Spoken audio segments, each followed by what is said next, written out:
একটা কোলে ওনার সমস্যা হলো গরু পড়ে গেছে। আসলে আমরা দেখুন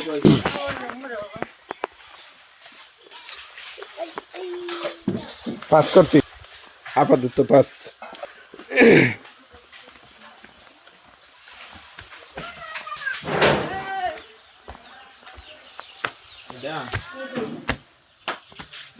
ওনাকে দেখাই না, এমনি দেখান আর কি। আমার কথা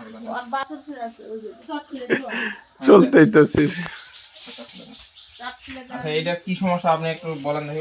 এটা 2:30 বাজে উঠছি, রাত 2:30 বাজে। আজকে রাত 2:30। হ্যাঁ। আচ্ছা, তারপরে 2:30 বাজে উঠে দেখি ওই গরু ওই পাশে আছে।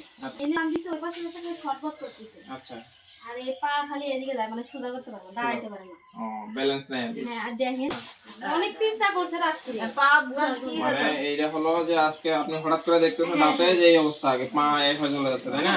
ভালো গরু দাঁড়াতে পারে না। বাচ্চা এর বাছুরের বয়স কত দিন? 2.5 মাস হইব। 2.5 মাস, তাহলে তো অনেক দিন। ওসব পায়খানা সব ঠিক আছে, তাই না? পুশ-আপ করে, হ্যাঁ, পায়খানা। করে ওই যে পল ছিল কত হ্যাঁ, কত? তাপমাত্রা নাকি কম, অনেক কম। এখন কি সমস্যা এখন? আচ্ছা, যাক, আমরা যেহেতু আসছি, হ্যাঁ, আমরা সুন্দরভাবে এটা এখন দেখবো, ডায়াগনোসিস করবো, সেই অনুযায়ী এখন যেটা দেওয়ার দরকার সেটা ওষুধ দিয়ে দেবো ইনশাআল্লাহ। ঠিক আছে।